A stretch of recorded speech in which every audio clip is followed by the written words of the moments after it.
First, thank you very much for inviting me here to Yale. I begin directly with my text. The Islamic anti-Semitism, as enshrined in the Khomeini state ideology, is a genocidal anti-Zionism.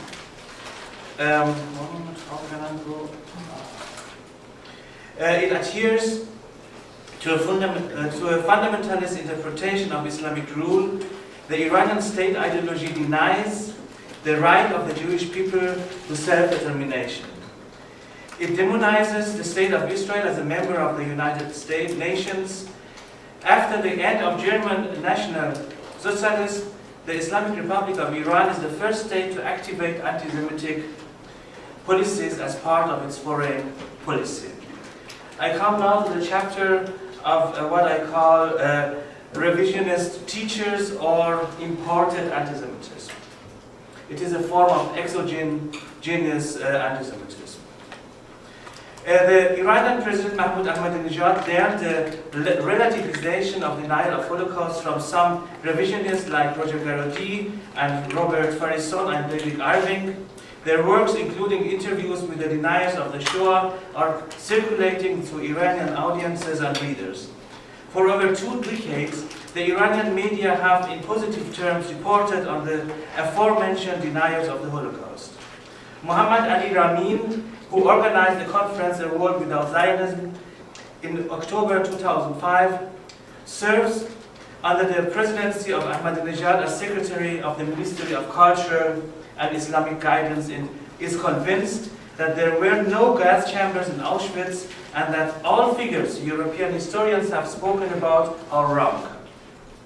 Ramin refers exactly to the name revisionist Garaudy, Farison, and Irving.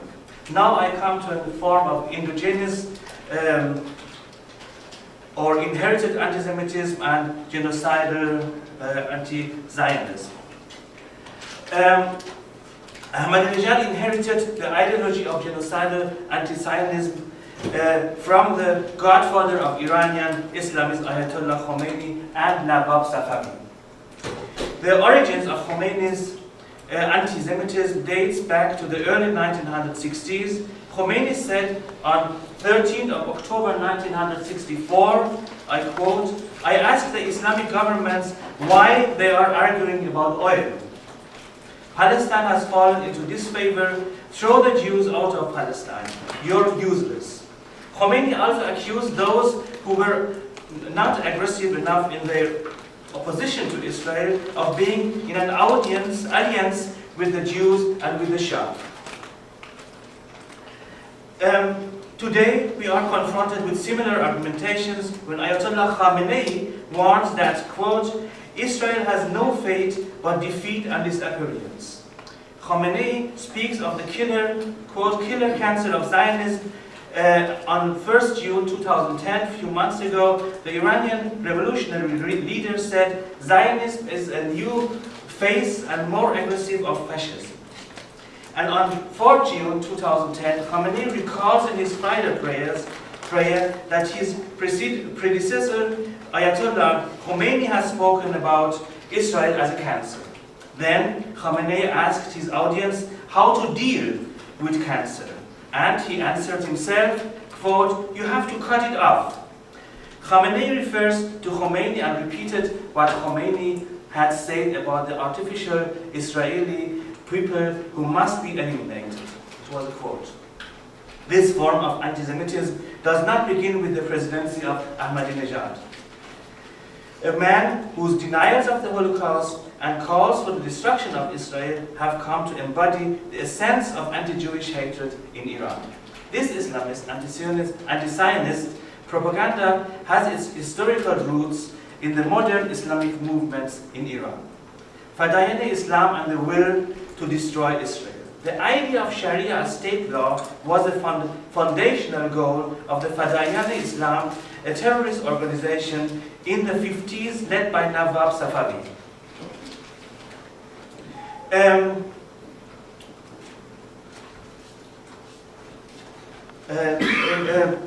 The Iranian Supreme Leader Khamenei spoke with great enthusiasm Safavi in January 2010.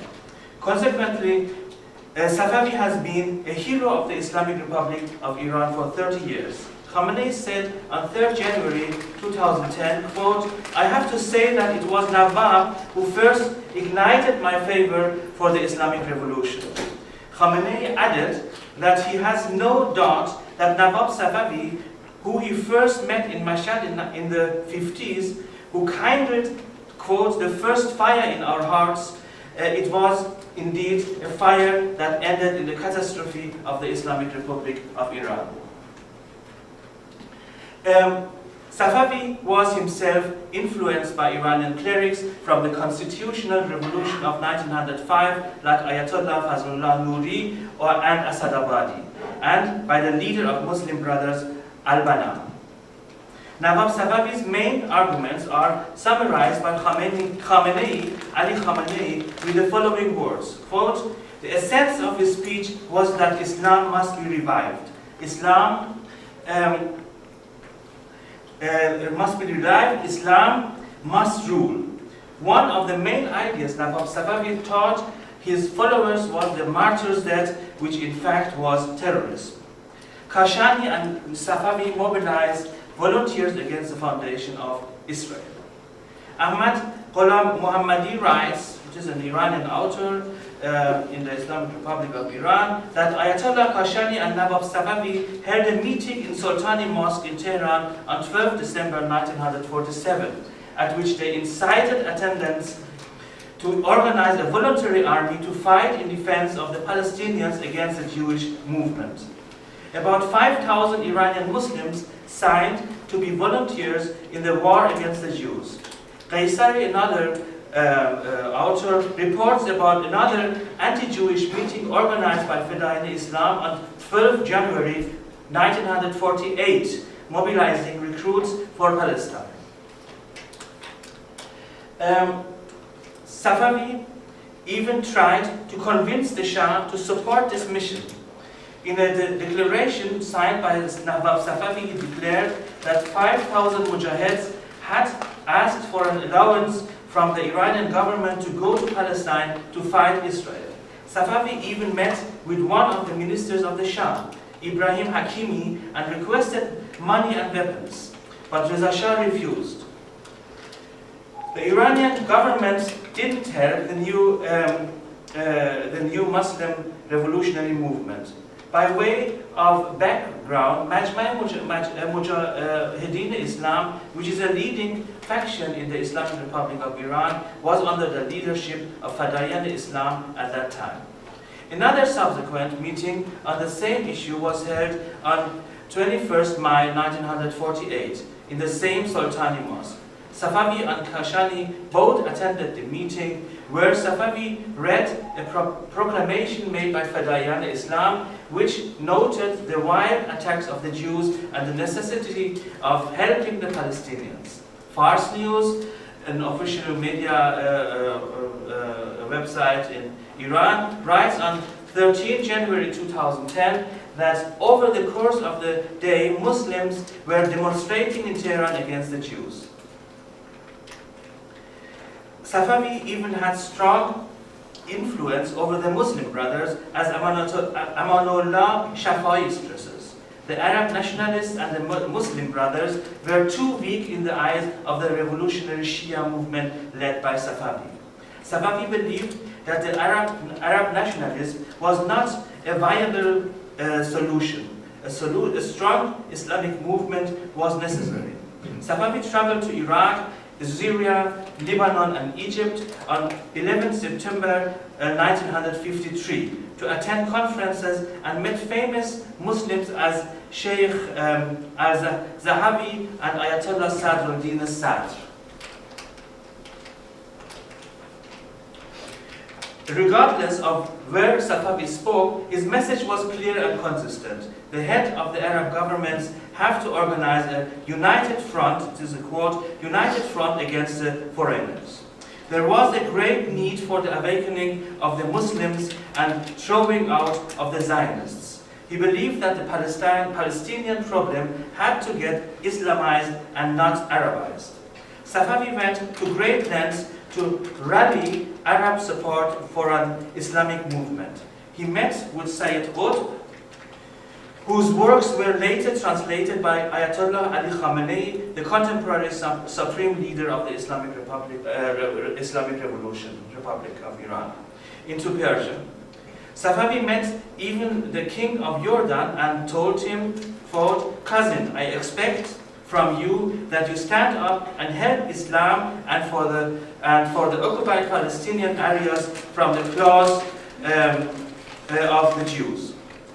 In the same month, Safavi went with 70 people to Jerusalem, but only 10 people went with him to the border of Israel and prayed in front of Israeli soldiers. Shafai reports that the former president of Indonesia, Ahmad Sukarno, was part of that group. Sukarno later asked him why he ordered people to get so close to the Israeli soldiers. Safavi answered that he wanted to make victims of them to awaken the Islamic world. It was Safavi who suggested organizing an international organization of Islamic revolution. In one meeting, Safavi even criticized Yasser Arafat, still a student leader at that time. Palestine, quote, "Palestine is under the boots of the Zionists and you want to become an engineer?" Safavi said to Arafat, "You have to fight honorably and defend your land." After the Islamic Revolution of 79, when Arafat came to Tehran, he told Ayatollah Khomeini, quote, "When I was a student in Egypt, one day the martyr Nawab Safavi came to the university and held a lecture. After the end of his lecture, I went to him and introduced myself. He, Safavi, told to Arafat, you are the son of Ali, but your people are in captivity. You have to rescue the Palestinians from the claws of the Zionists. Arafat said that the revolutionary soul of Nawab Safavi moved me. He left university and began to work for the movement. Fatih Yakan, who died in 1997, was a Lebanese Islamic cleric and was among the activists of the Islamic movement in the 50s and the head of the Lebanese Islamic Action Front. Recalling his meeting with Safavi, Yakan says that the revolutionary leader told him, quote, "Brothers, always when I hear the voice of a muezzin, I consider the world to be a little as a mosquito, so that I could crush it and follow my way." Such a vision makes clear that Safavi was ready to pay any price for his goals. Safavi argued even with the Egypt President Jamal Abdel Nasser and asked him why he had forbidden the organization of Egypt Muslim Brothers. Safavi asked, "Are you not a Muslim?" Mehdi Ghaysari writes that it was Safavi who urged the Egyptian Muslim Brothers to continue fighting against Israel despite the prohibition. Iranian Islamist movement had its teachers also in its own history and were in the same time inciting even the Egypt Muslim brothers to get more violent.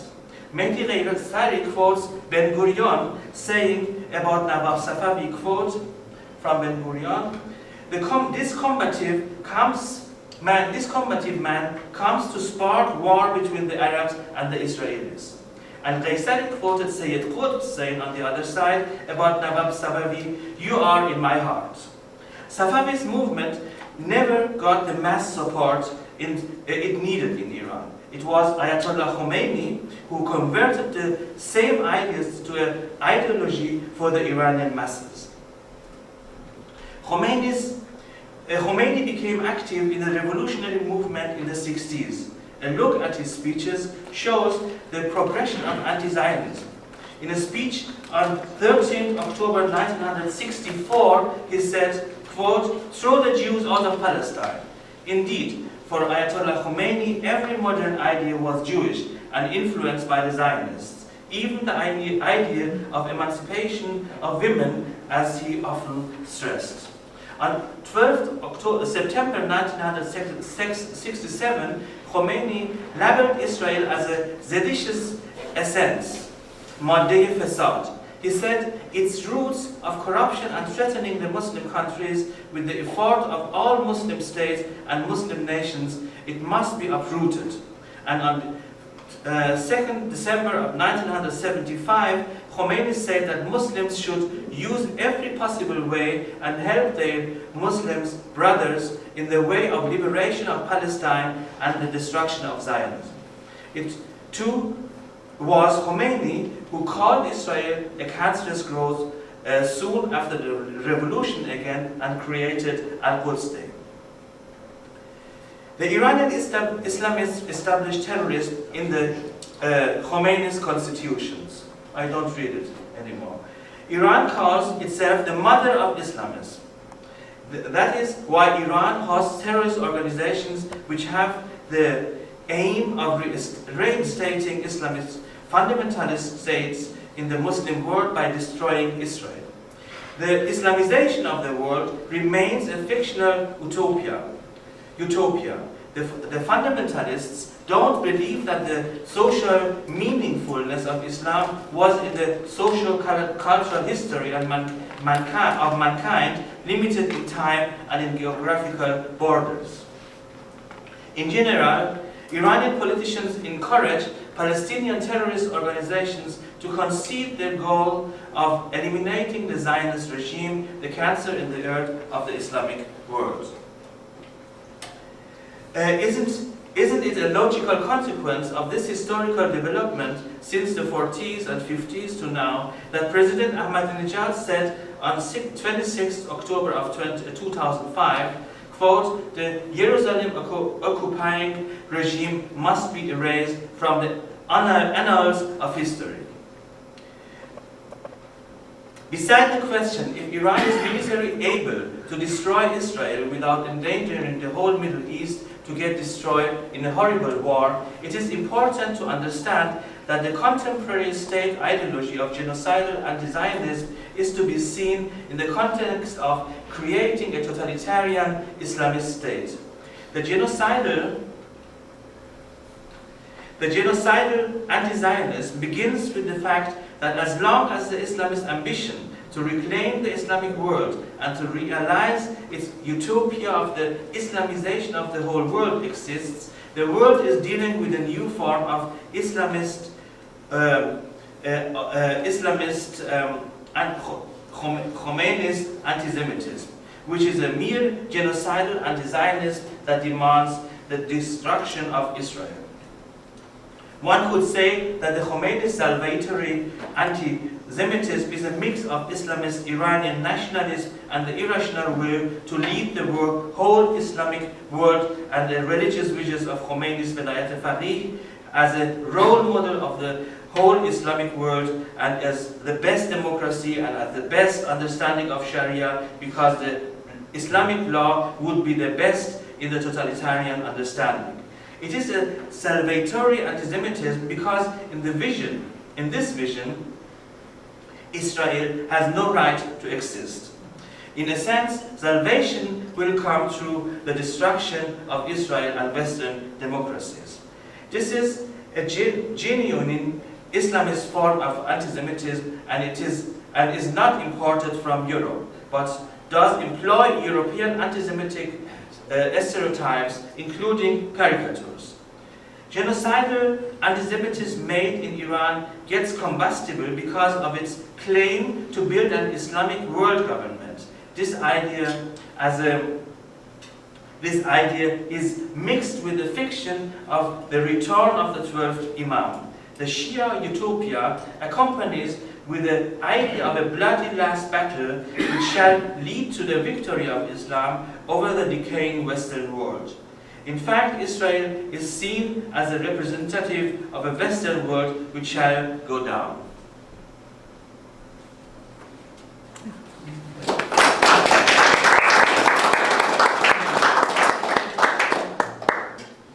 I think if we could wait for questions till after everyone has spoken. Yes. Okay. We're going to wait till all three have spoken? Yes, yes.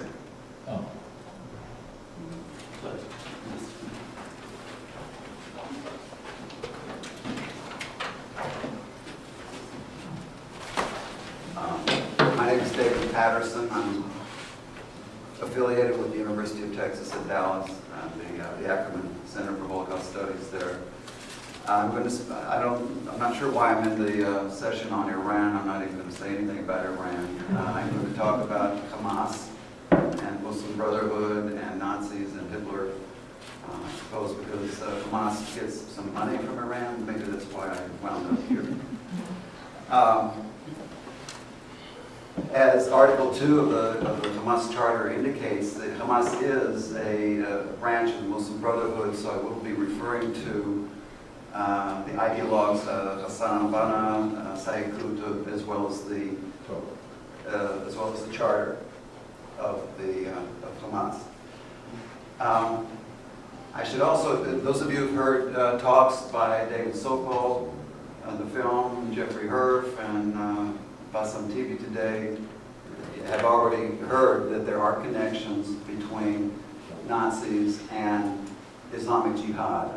I refer to jihadism and not Islamism or something of that sort to single out the ideological thinking that is driven by violence. But there are a number of points of contact between the ideologies. It seems to me that Islamic jihadism is a modern phenomenon. It's not a throwback to medieval thinking. And part of its, what makes it modern is precisely what it has taken from National Socialism in particular, and a certain strain of thinking in Europe in general. Mein Kampf portions of Mein Kampf at least were already translated in the 1930s. In 1963, there was an Arabic edition of Mein Kampf, translated and published by a Nazi war criminal, Louis Haydn, who took the name when he converted to Islam, of Louis al-Hajj. On page, the Arabic title is Kafahi, which is struggle, my struggle. But on page 2 of the two-page introduction, Louis al-Hajj refers to Hitler's struggle as a jihad.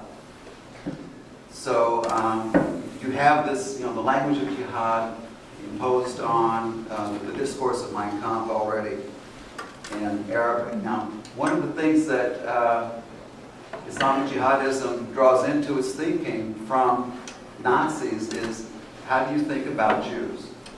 What is the problem with Jews?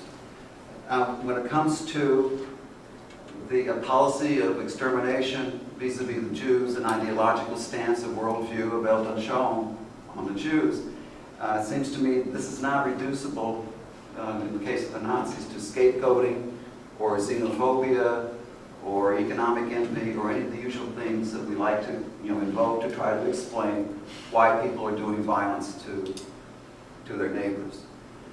A friend of mine named John Roth told me about a small town in northern Norway, which is pretty far north, with a monument to the 12 Jews that the Nazis went there to slaughter. And you don't go to the Arctic if you're scapegoated.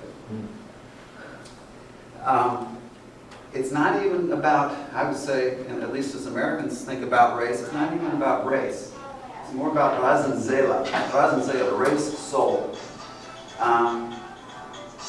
Alfred Rosenberg, one of the chief ideologues of Nazism, stated that the Aryan Geist is poisoned not just by Jewish blood, but by Judaism, because the ism is in the blood. The term race, he explains, is a synonym for soul, for character, for essence. So he goes on to say, therefore, because the ism is in the blood, every Jew is inclined to think Talmudically, as he put it. Therefore, just like as you can't tolerate a single case of smallpox, everyone who's the character of the pathogen has to be eliminated. It's not just the religious ones, because the others, it lies dormant in those who have rejected the religion. In a similar vein, Sayyid Qutb writes that the Jews, as Jews, are by nature, or in their essence, determined to fight against Allah. They, by nature, sow corruption and confusion, says Qutb. Therefore, it pleases Allah to kill Jews. Since it pleases Allah killing Jews for the jihadists is not about freeing Palestine, as Professor Tebe pointed out. It's not about driving out an oppressor. It's not even about revenge. It's about serving God, just as eradicating evil is one of the ways that we serve God. Just as a Nazi, a true Nazi, cannot be a true Nazi without implementing an exterminationist agenda vis-a-vis the Jews, a pious Muslim from a jihadist viewpoint can't be pious without killing Jews. It's part of piety. Some of the jihadists describe it as a sixth pillar. Jihad, not killing, in general, as a sixth pillar. Now, if I look at I'd like to look at some of the specifics that we find in Mein Kampf that get echoed in very early on in Muslim Brotherhood and later after 1988 in the Hamas Charter and Hamas discourse as well. Hitler describes, for example, the struggle of National Socialism as a struggle for the soul of the child. And to the child, its first appeal is addressed. Hassan al-Banna commented on this, the importance of this. Hassan al-Banna, as you know, founded the Brotherhood in 1928, he and 6 other Muslims. Hassan al-Banna undertook organized efforts to educate Muslims to jihad, to organize youth groups that were modeled after what the Nazis were doing. Just so, Article 18 of the Charter of Hamas says that children must be educated for jihad. That is to say, for what passes as martyrdom. Under no rational notion is killing yourself in order to murder others martyrdom. Martyrdom is when you refuse to kill people and die, not when you die in the process of killing people, seems to me. In keeping with the accent on violence, on the use of force, Hitler writes in Mein Kampf that only through violence can a doctrine be eliminated. He says the complete annihilation of a doctrine can be carried out only through a process of extermination, that is only through the sword. Hassan al-Banna describes the motto of Islam in one word as force of arms and force of doctrine. Of course, it's not for nothing that weapons appear on the emblems of Muslim Brotherhood, of Hamas, Hezbollah.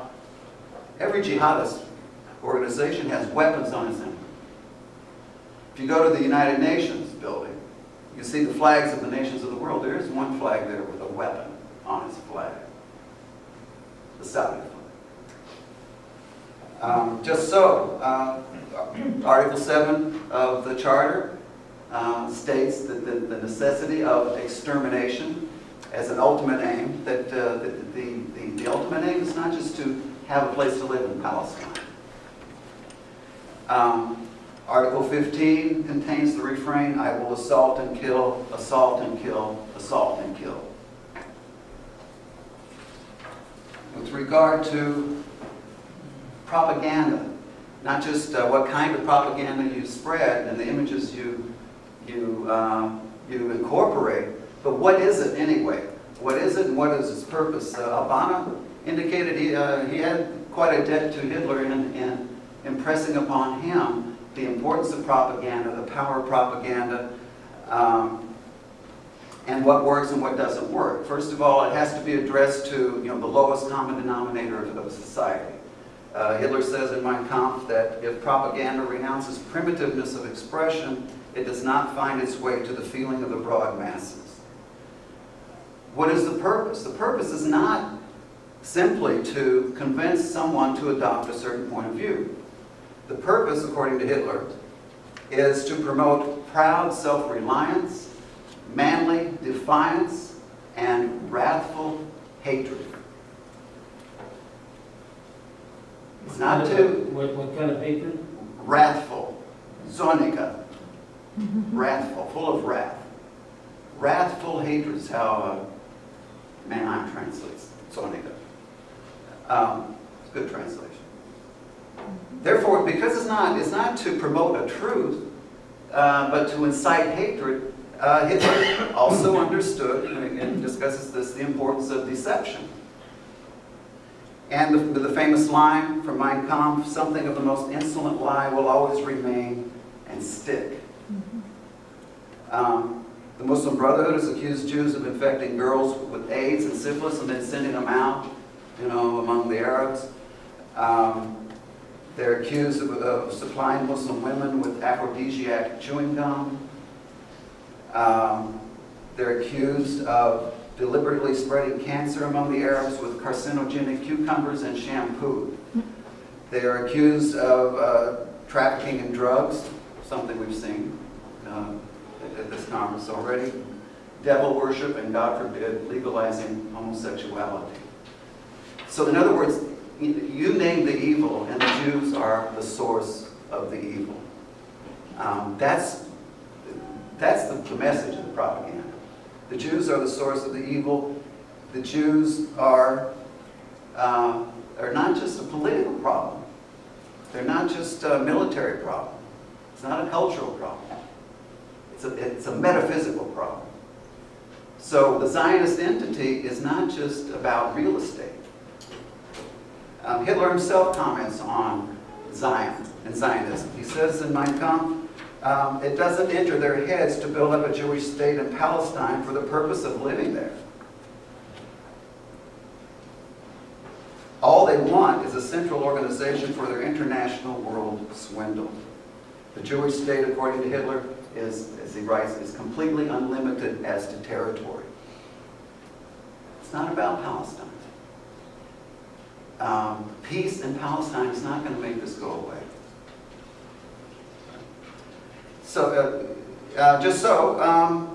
Sayyid Qutb viewed the Jewish state as just a small part of the universal worldwide Jewish conspiracy. He was thinking in these terms as well. Article 32 of the Hamas Charter says, after Palestine, the Zionists aspire to expand from the Nile to the Euphrates, as indicated in the protocols of the Elders of Zion. This is their source.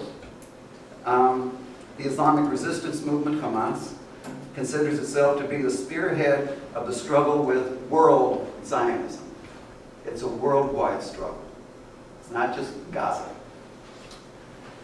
And of course, if you've seen propaganda images from the jihadist world, you'll see one exact image from Nazi propaganda: the octopus with the tentacles encompassing the entire world.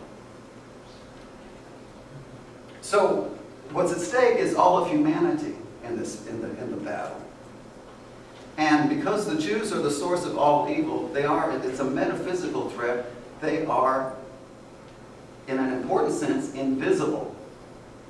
They are what Hitler calls the invisible wire pullers. Okay. Now, it manifests itself in things like the Jewish state, things like, political issues, military issues, but the evil itself, like Satan, what is driving it, is invisible and ubiquitous. Article 22 of the Hamas Charter states that the Jews have always formed secret societies. They are secretly behind the French Revolution. They are secretly behind the Russian Revolution. Some of their secret societies take on the front of Freemasons, the Rotary Club, the Lions Club. They secretly were behind the formation of the League of Nations in order to rule the world, then the United Nations, big Zionist organization, right? In order to rule the world.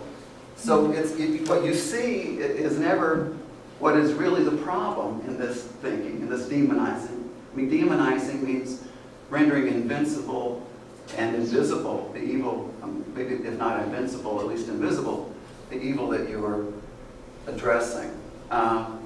Both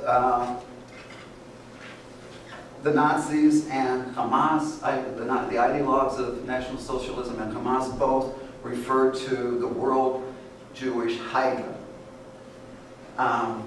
It's not a political movement that's threatening another political movement. It's an evil, it's something monstrous, it's something bestial, is something that requires a holy war to oppose. Now, in history, and people fought wars a few times, right? But it is possible to fight a war and understand you're fighting other men, mostly, and respect your enemy. Respect his courage, his resourcefulness, his valor, a certain sense of military honor, and so on. But when you're fighting evil, you have to oppose evil with something holy. And there can be no compromise. There can be no peace treaty. So Article 13 of the Hamas Charter says peace initiatives, the so-called peaceful solutions, the international conferences to resolve the Palestinian problem are all contrary to the beliefs of the Islamic resistance movement.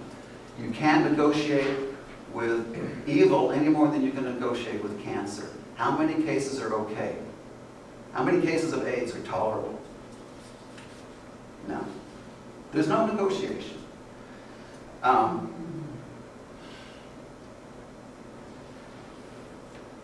wrap up with a couple of words here.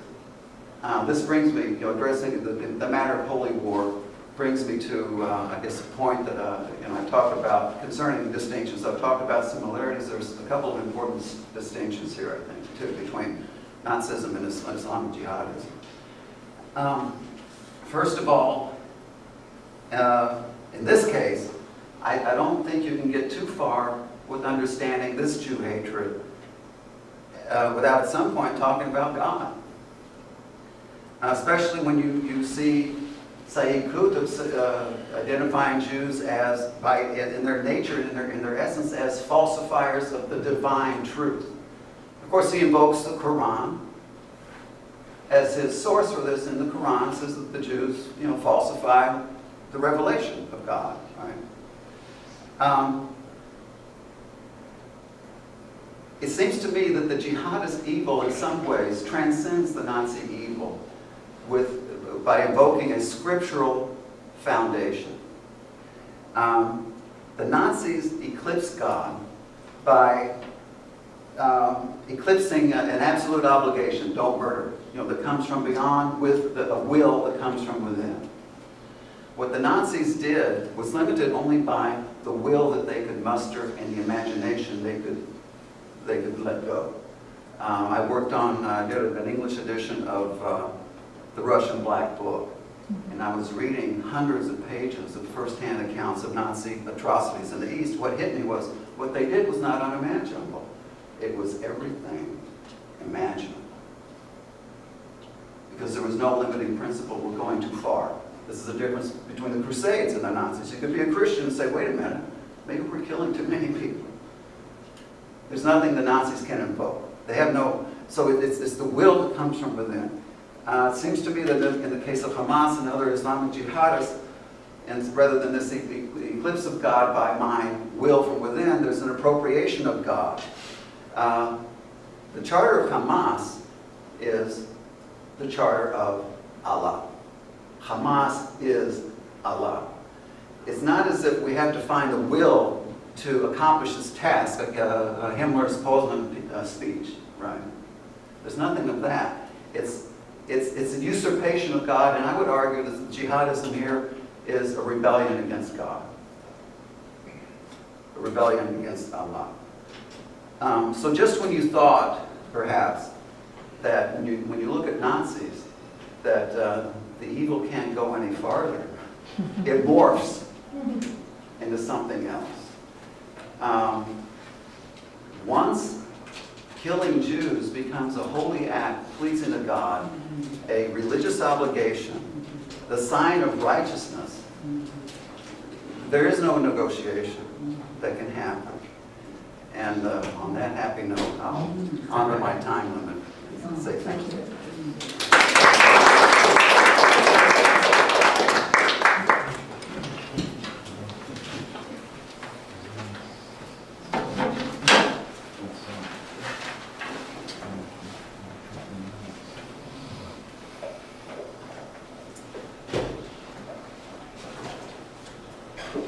Good afternoon. I am Samuel Feldberg from the University of São Paulo.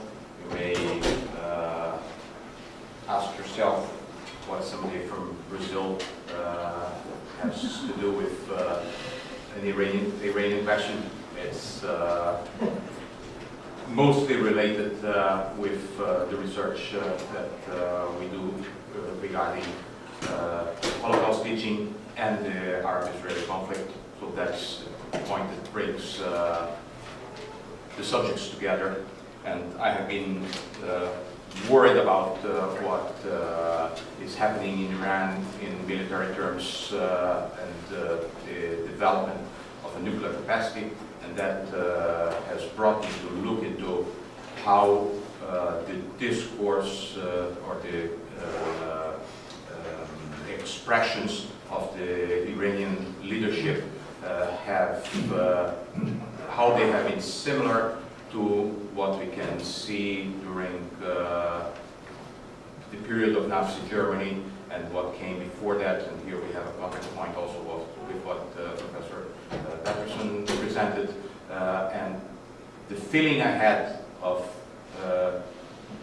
if this could be a preparation for dehumanization and delegitimation, or dehumanization of Jews and delegitimation of Israel in preparation for what Iran eventually could achieve in terms of military capacity. Along the last months, the situation has developed very quickly, and every phase that has been considered a last step in terms of impeding the Iranian nuclear program to progress has passed, and we are now practically these days at the moment where the Bushehr reactor is being fueled by the Russians, which in principle would eliminate the possibility of an Israeli or an American attack against the reactor itself without a great dissemination of reactivity. So what I will present to you is mostly thoughts that are not, don't bring an answer, but a lot of questions. And I hope that when I finish, we can eventually discuss a couple of these ideas. Okay, this month of August marked the 65th anniversary of the end of the Second World War, a war that had among its main events the destruction of Europe's Jewish population. The Holocaust, as it became known, didn't start at the gas vans of Pelno, nor at the pits of Babi Yar, or at the gas chambers of Treblinka and Auschwitz.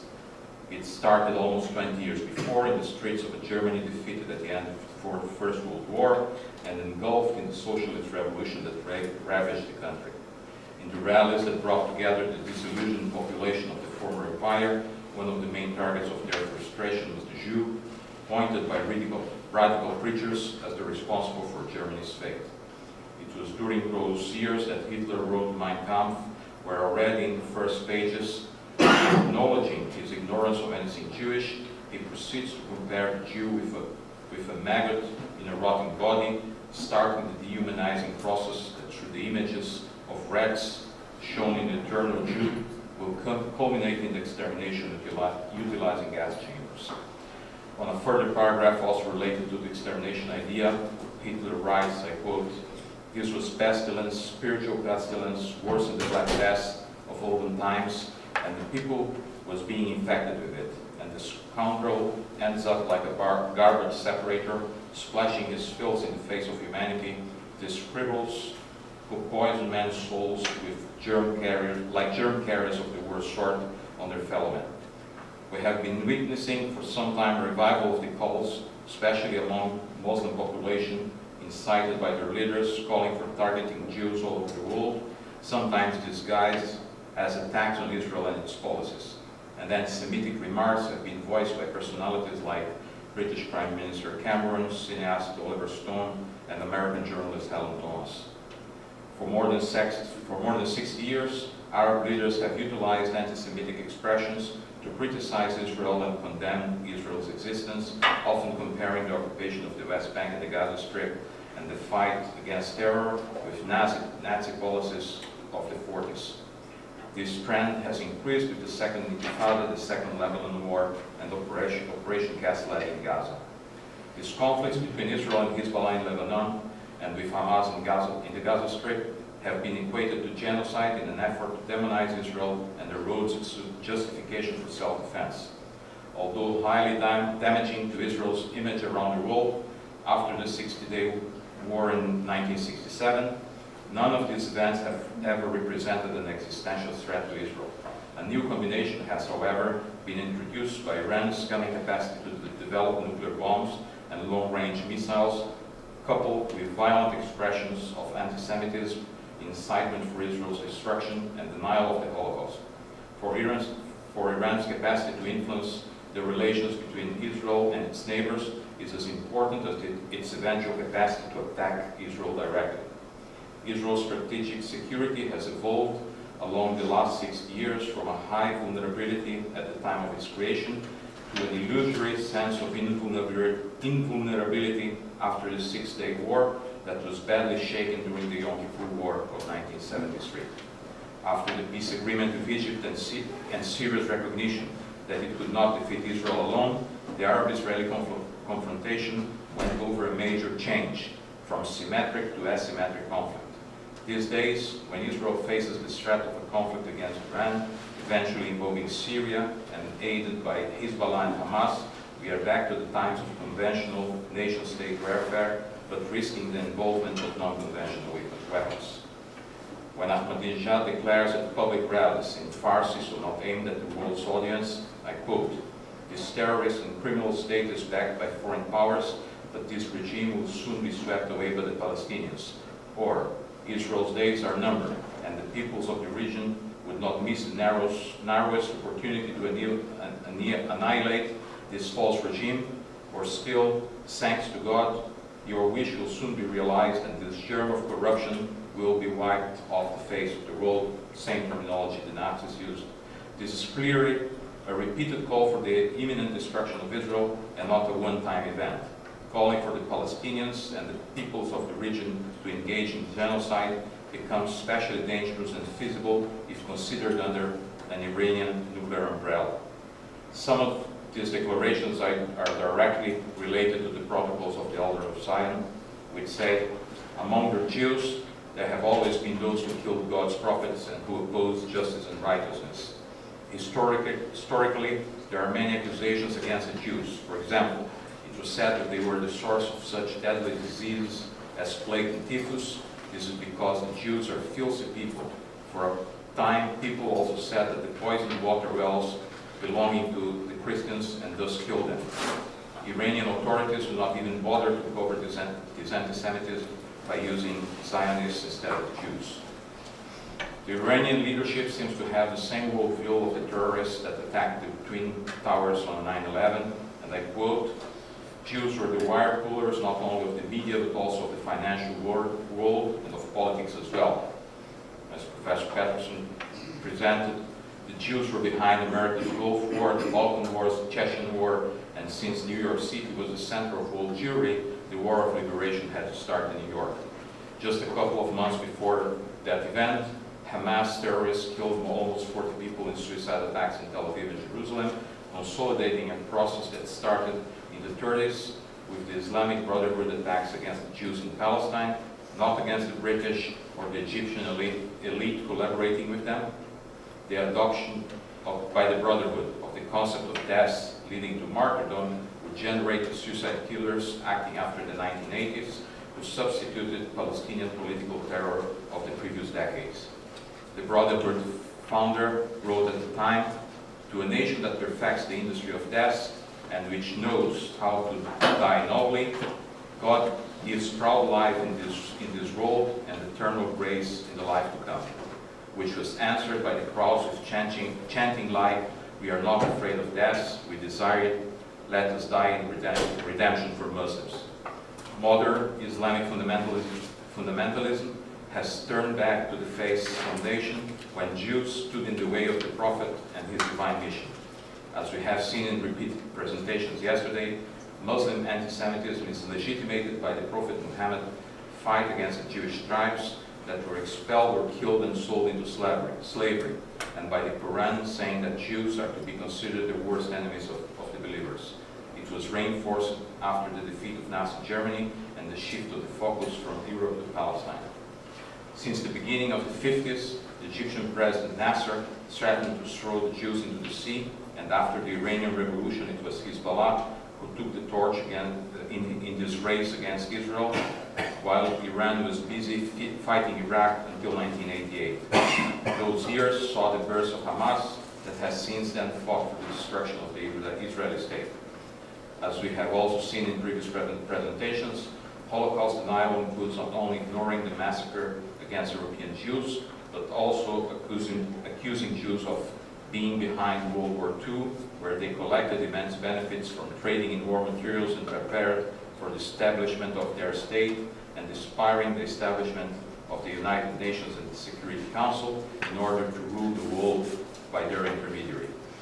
Denial or accusations serve the same cause of accusing the Jews, demonizing them in Israel, and preparing the way for a new genocide.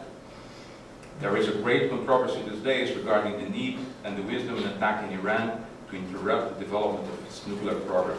As we have seen before, the Iranian leadership nurtures a fanatical messianic antisemitism that believes in the Jewish capacity of controlling the world to the point of inventing the Holocaust for its benefits.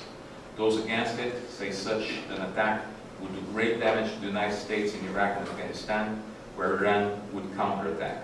An Israeli strike would lead to the closing of the Strait of Hormuz, the lifeline for access to the Gulf's oil, tripling the price of oil and bringing havoc to the world's economy. It would prompt Muslims throughout the world to rise against Western interests.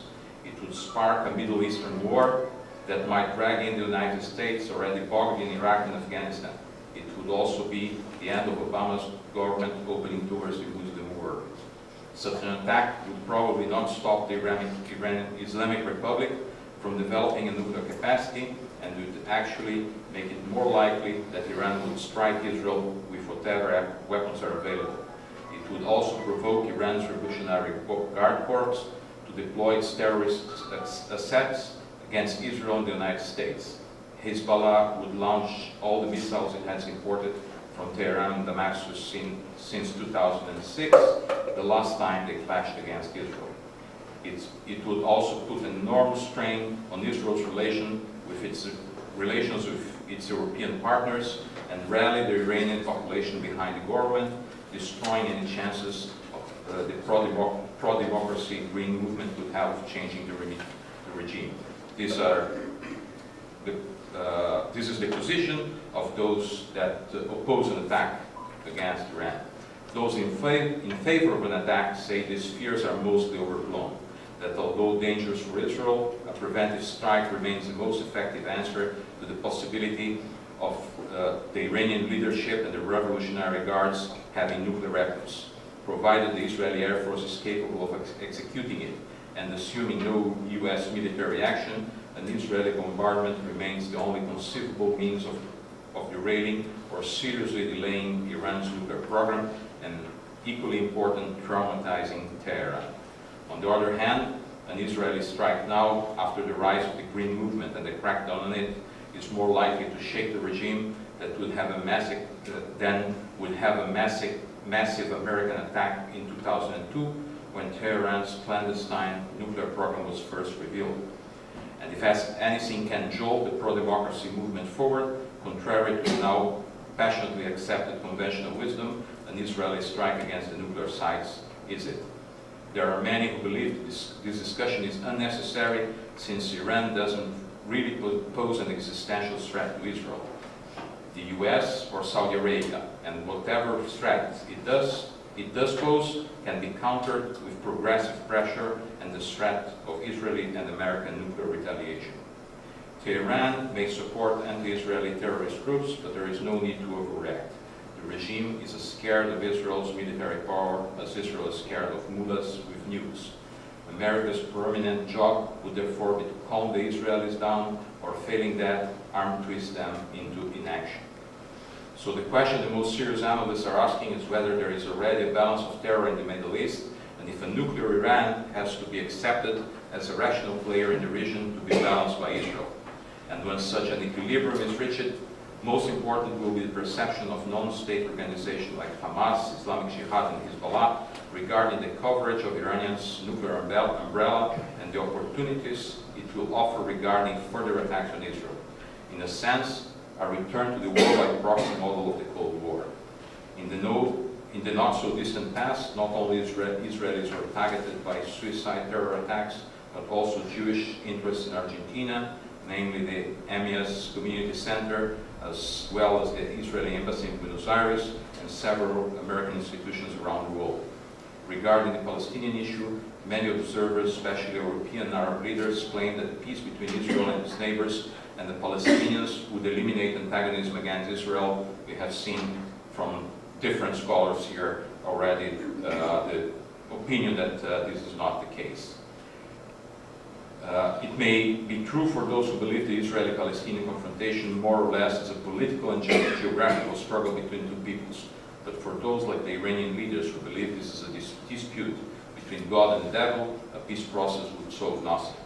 Although the average Iranian is full of personal contempt for Jews that has marked the classical European American anti-Semite, according to Brett Safran's, Iran's psychological state resembles the militarist Japanese mindsets of 1930s, a martyrdom-obsessed non-Western culture with global ambitions whose worst instincts were deterred at enormous cost. Former President Rafsanjani, viewed as a moderate by most in the West, described the creation of Israel as a united conspiracy against Islam, led by the Jews. And America's aggression cannot be understood without first assessing the role of the Jews within the US, in the economy, and in the media. One of the building blocks of the new Iranian state, the Iran-Iraq War, with its hundreds of thousands of Iranian victims, would not have been possible without the US, meaning Jewish support of Iraqi aggression. This is all quoted from Rafsanjani. When we look, therefore, at Iran's capacity to project power in the region more than an existential threat to Israel, a nuclear Iran probably means an hegemonic actor with the capacity of cowing its Gulf neighbors and influencing the politics of Central Asia, generating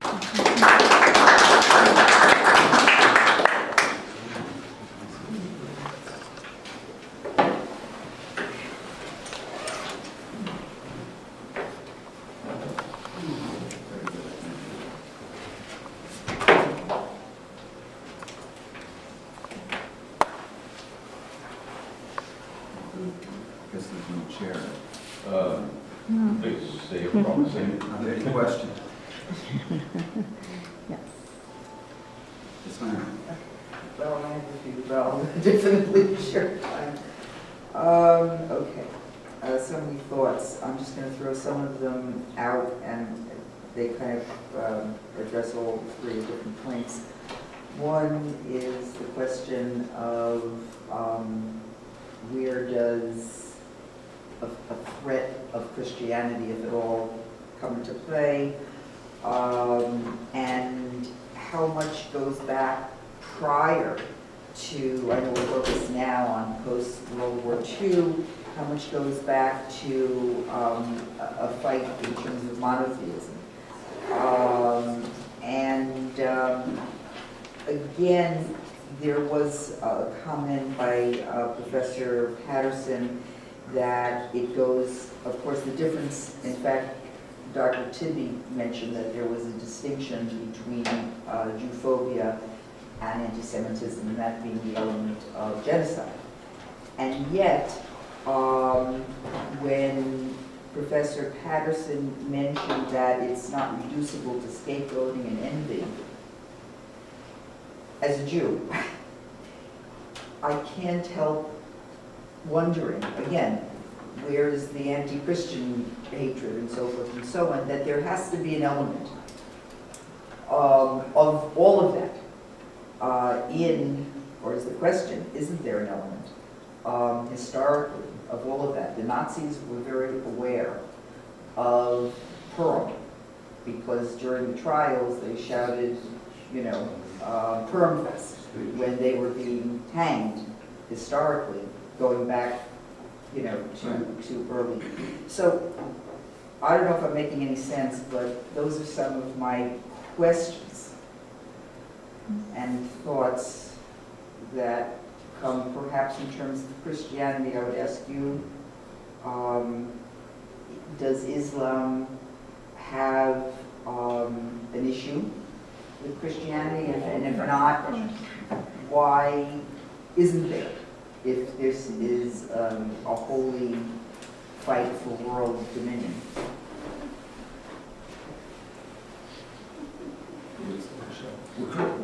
Christianity comes from the Jews. Right. It goes back to the Jews. Oh, so that's, okay. I will deal with practical questions. Okay.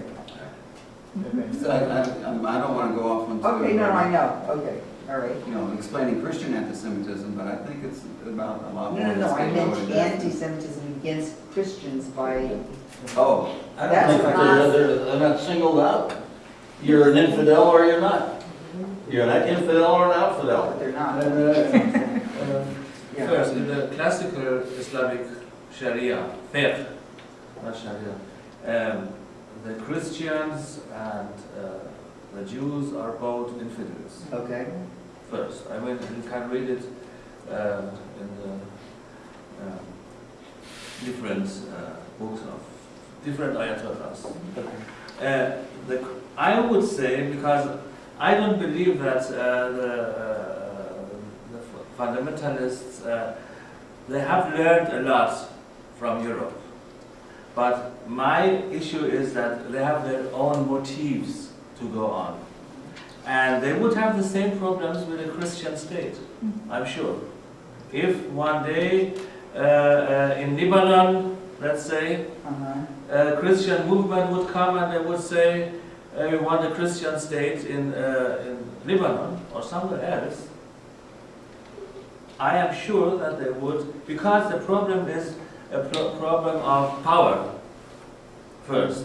The problem is the problem of, as Tibi said, of Islamic state, of Islamic rule. The consequences, one of the consequences is anti-Semitism.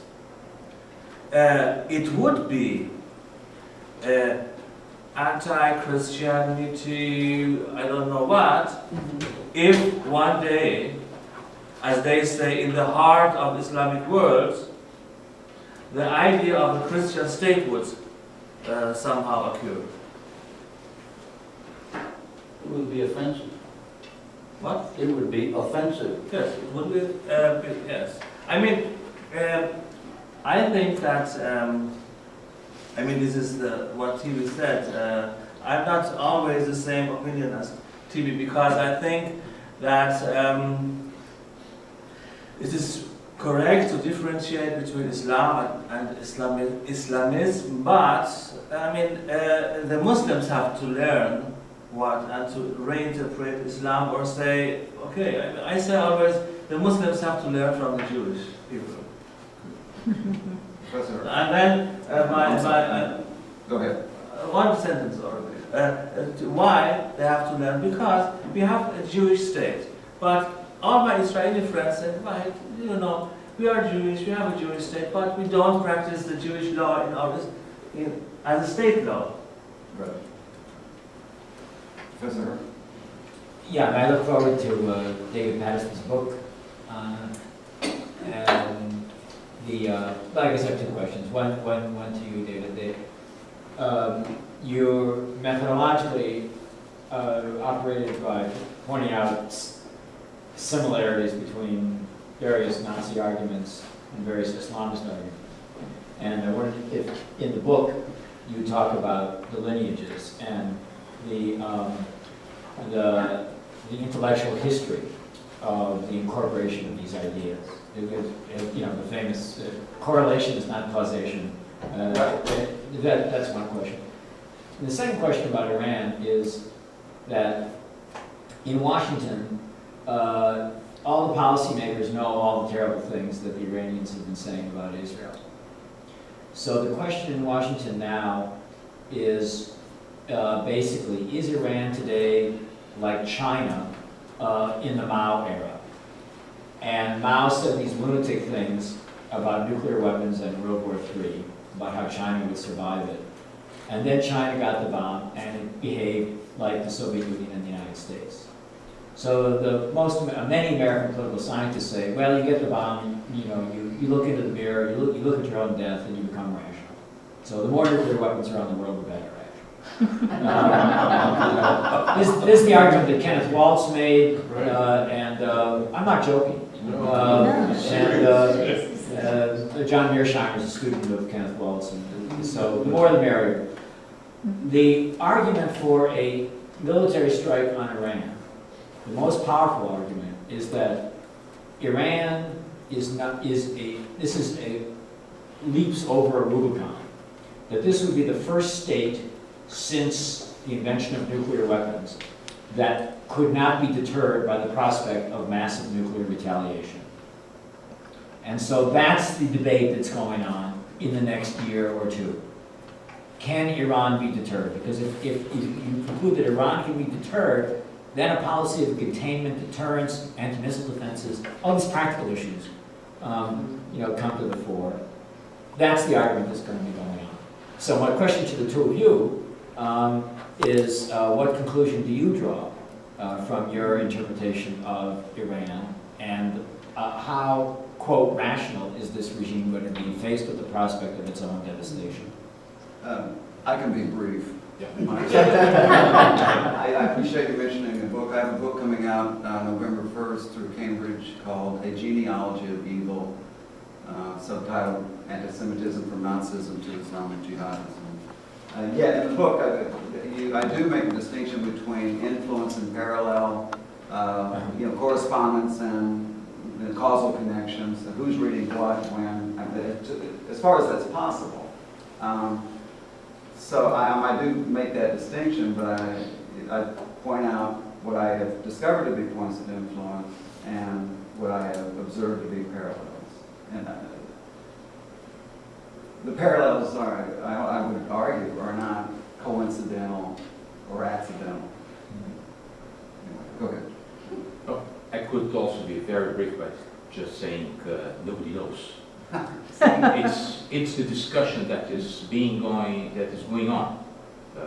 As I mentioned when I started, I have been following it along the years, and a couple of months ago there was a very strong position in favor of an Israeli attack, or dismiss all the problems regarding oil supply, Iranian reaction. It is a case for interrupting the Iranian nuclear program, and even if it is delayed for a couple of years, it's worth it, because in the meantime we are gaining time. That position changed over the last 6 months, and the last foreign affairs brought case for containment and arguments pro and against it. And I think the solution for the problem is in believing or not that the Iranians are going to behave rationally. So if the decision makers decide that the Iranians will not commit national suicide, they will accept living with a nuclear Iran and assume that Iran is not going to transfer any nuclear weapons to terrorist groups, because they will be targeted the same way as if a nuclear missile was launched from Iran. So that this would be the message given by America, the Europeans, and the Israelis. So there is no excuse for not launching a nuclear missile. If that happens anywhere, you are the address, the return address. I have no answer. I think nobody has an answer. So in order to eliminate that ambiguity, then the policy implication of what you just said is that the United States would extend nuclear deterrence over Israel the way it Oh, has oh, over yeah, Western Europe, and do that as a public formal document. Yeah, accepting a nuclear Iran will probably mean a very strong message from America to Iran that they are under the magnifying lens. That anything that happens will bring massive retaliation. So we are back to the period before the balance of terror and considering massive retaliation. Regarding the argument that the more nuclear weapons there are, the bigger the stability, that only works after the number of weapons became significant. At the beginning, we have a very unstable situation with the perception that eliminating the few weapons that are available is the best course. So I have been talking to many Israelis very close to the government, and I get those arguments with exactly the same weight. Can't make a decision on it or come out with an opinion about what's going to happen. But do you think that the last 6 months, I'm sorry. Only one sentence on the rationality. You have read it, I'm sure, all in the newspapers in the 2 or 3 days ago. After Iran tested the drone aircraft, Ahmadinejad said, I don't know why I wrote this quote, I read it for you, but it fits now. Quote, a messenger of glory and salvation for humanity, but ambassador of death for Iran's enemies. This is their rationality 2 days ago. Do you have questions? Well, I was just going to ask David why the idea of naval blockade of Uzbekistan is not entertained, and is there any credence to that? You mean in the Gulf? Yes. Two? Yes. To prevent that the pressure that we can impose on Iran is not just limited to certain monetary, money laundering, banking, and financial policies. That's the regulatory scheme. The other suggestion that I have heard from time to time is blockading the south. It has problems, but I'd like to hear. The question would be first, what would you avoid getting to Iran? Anything? Gasoline. Yeah, but there is no decision by the six on an embargo on gasoline, because you can block the Persian Gulf and the Russians will deliver gasoline. Eventually. Yeah, at the moment there is no common ground for this kind of sanctions. They have been imposing stiffer and stiffer sanctions, but not really crippling ones. So the Iranian economy, David, is based on oil. It's fundamentally based on oil. And if you stop the bloodstream from no, south, I agree with you, but there is no. But this decision has not been taken. I agree with you. If the group of six take this decision, this will be one way of implementing it, or part of the way of implementing it. But you need the Russians to agree, you need the Chinese to agree, you need everybody. Let's the question over here.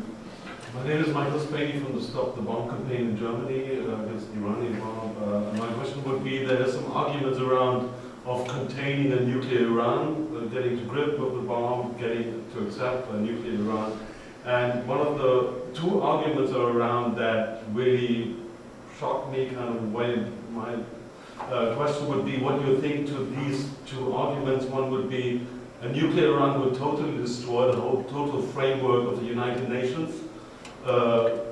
Every future effort to kind of prevent proliferation and do other efforts with dictatorial regimes would be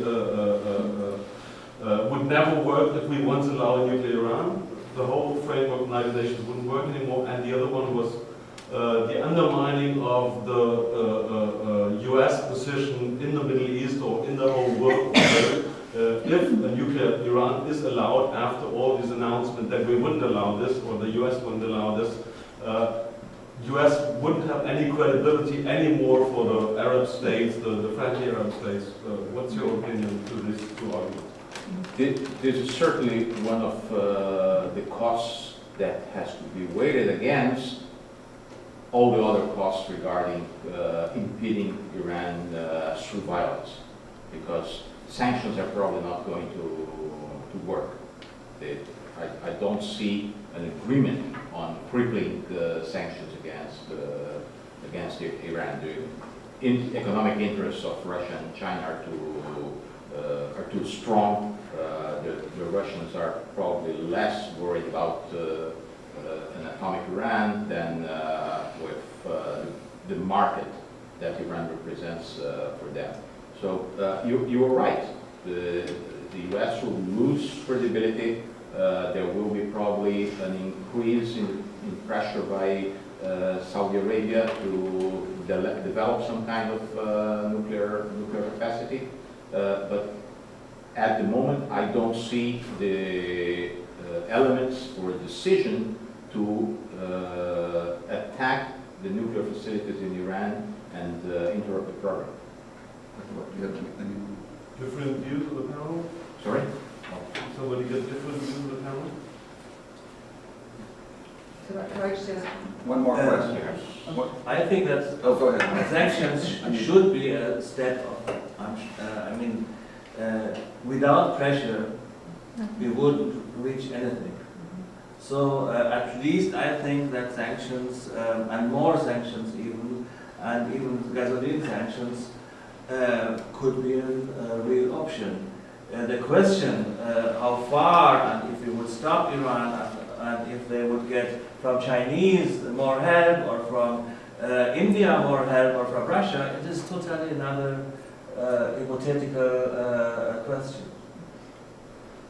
I would say that the Western democracies should do the pressure which is possible. We're out of time if anybody wants to break. Thank you all. Please continue your conversation. You know, it's so interesting, but I think that John back there asked a 64-year question. And yet through this whole conference, as we talk.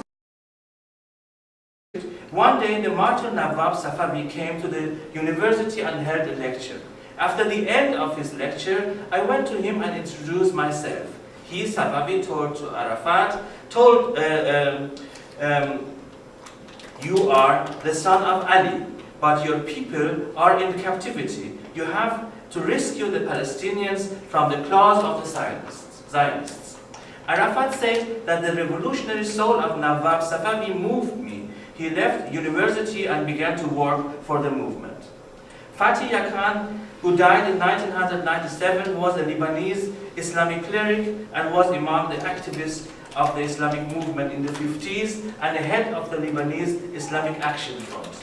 Recalling his meeting with Safavi, Yakan says that the revolutionary leader told him, quote, "Brothers, always when I hear the voice of a muezzin, I consider the world to be a little as a mosquito, so that I could crush it and follow my way." Such a vision makes clear that Safavi was ready to pay any price for his goals. Safavi argued even with the Egypt President Jamal Abdel Nasser and asked him why he had forbidden the organization of Egypt Muslim Brothers. Safavi asked, "Are you not a Muslim?" Mehdi Qaisari writes that it was Safavi who urged the Egyptian Muslim Brothers to continue fighting against Israel despite the prohibition. Iranian Islamist movement had its teachers also in its own history and were in the same time inciting even the Egypt Muslim Brothers to get more violent. Mehdi Qaisari quotes Ben Gurion saying about Nawab Safavi, quote from Ben Gurion, this combative man comes to spark war between the Arabs and the Israelis. Al-Qaisari quoted Sayyid Qutb saying on the other side about Nawab Safavi, "You are in my heart."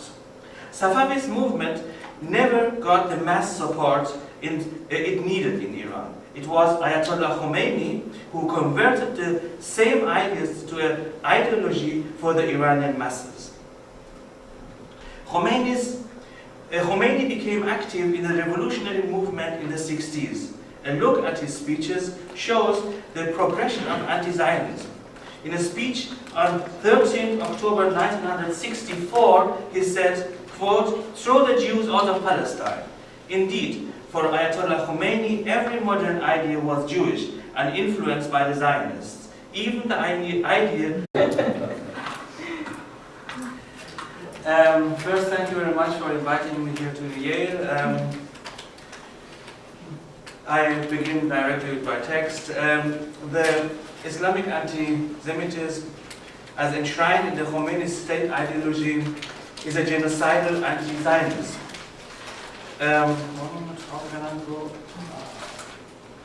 It adheres to a fundamentalist interpretation of Islamic rule. The Iranian state ideology denies the right of the Jewish people to self-determination. It demonizes the state of Israel as a member of the United Nations.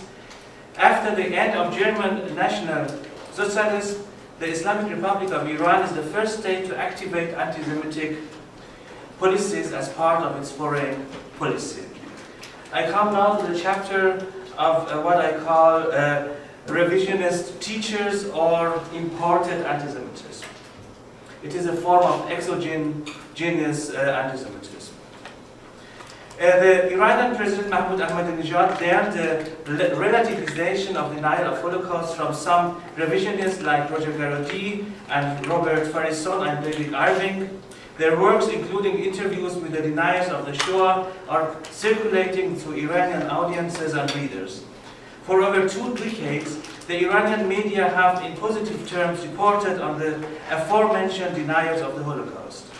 Muhammad Ali Ramin, who organized the conference A World Without Zionism in October 2005, serves under the presidency of Ahmadinejad as Secretary of the Ministry of Culture and Islamic Guidance and is convinced that there were no gas chambers in Auschwitz and that all figures European historians have spoken about are wrong.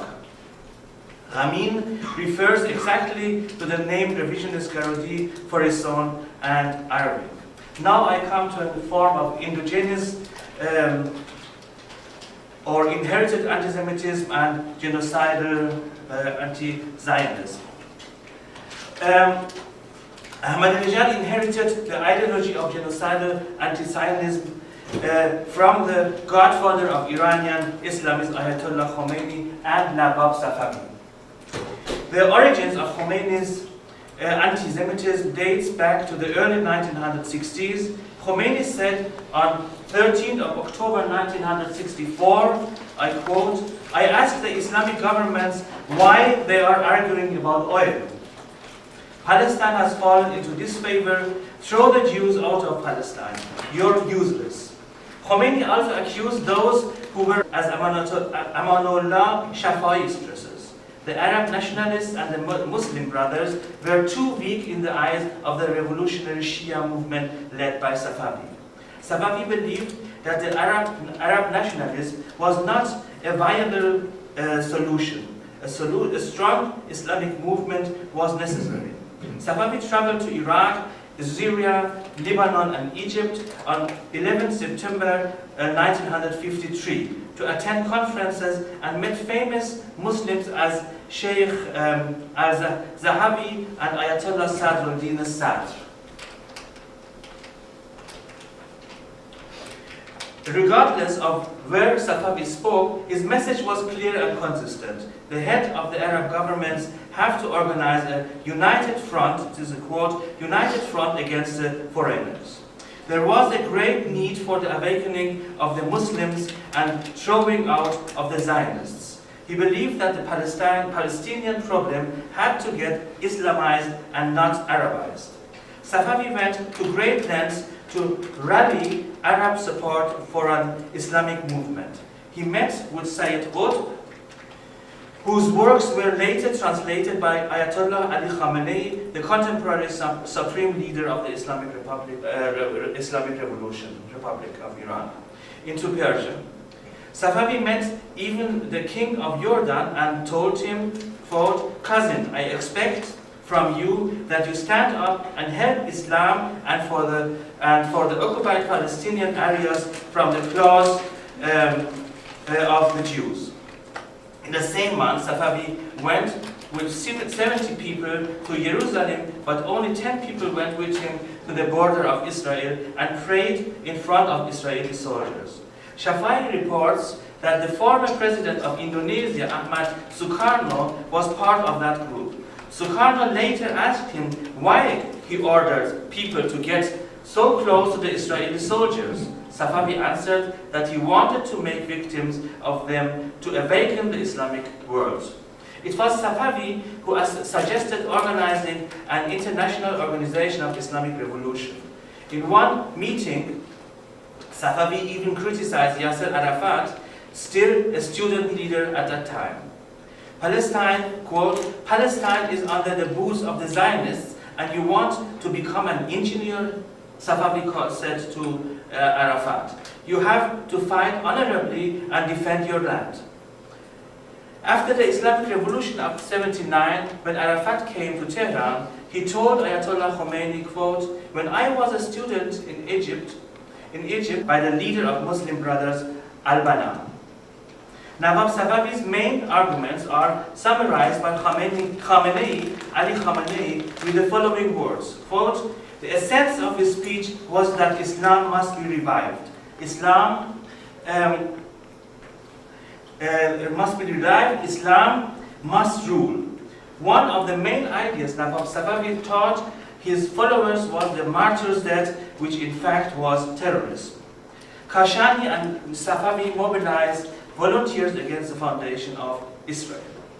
Ahmad Ghulam Muhammadi writes, which is an Iranian author in the Islamic Republic of Iran, that Ayatollah Kashani and Nawab Safavi held a meeting in Sultani Mosque in Tehran on 12 December 1947, at which they incited attendants to organize a voluntary army to fight in defense of the Palestinians against the Jewish movement. About 5,000 Iranian Muslims signed to be volunteers in the war against the Jews. Qaisari, another author, reports about another anti-Jewish meeting organized by Fedayine Islam on 12 January 1948, mobilizing recruits for Palestine. Safavi even tried to convince the Shah to support this mission.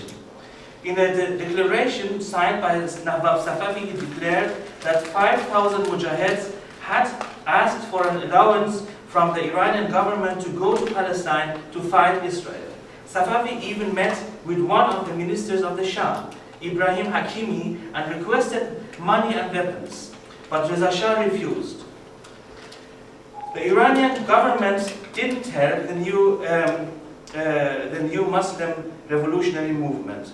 By way of background, Majma' Mujahideen Islam, which is a leading faction in the Islamic Republic of Iran, was under the leadership of Fedayine Islam at that time. Another subsequent meeting on the same issue was held on 21st May 1948 in the same Sultani Mosque. Safavi and Kashani both attended the meeting, where Safavi read a proclamation made by Fedayine Islam, which noted the wild attacks of the Jews and the necessity of helping the Palestinians. Fars News, an official media website in Iran, writes on 13 January 2010 that over the course of the day, Muslims were demonstrating in Tehran against the Jews. Safavi even had strong influence over the Muslim brothers, not aggressive enough in their opposition to Israel, of being in an alliance with the Jews and with the Shah.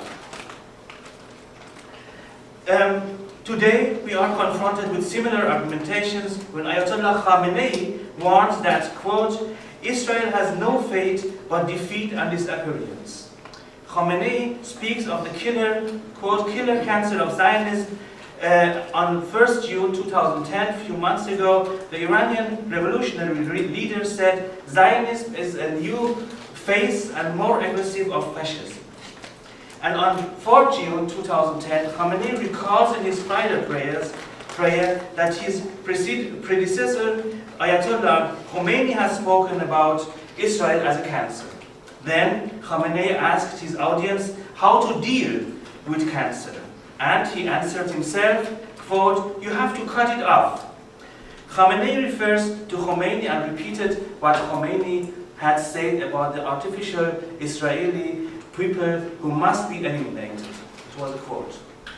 This form of anti-Semitism does not begin with the presidency of Ahmadinejad, a man whose denials of the Holocaust and calls for the destruction of Israel have come to embody the essence of anti-Jewish hatred in Iran. This Islamist, anti-Zionist propaganda has its historical roots in the modern Islamic movements in Iran. Fedayine Islam and the will to destroy Israel. The idea of Sharia state law was a foundational goal of the Fedayine Islam, a terrorist organization in the 50s led by Nawab Safavi.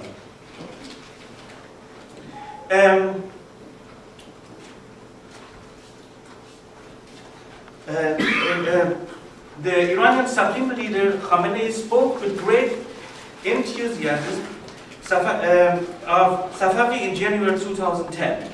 Consequently, Safavi has been a hero of the Islamic Republic of Iran for 30 years. Khamenei said on 3rd January 2010, quote, "I have to say that it was Nawab who first ignited my favor for the Islamic Revolution."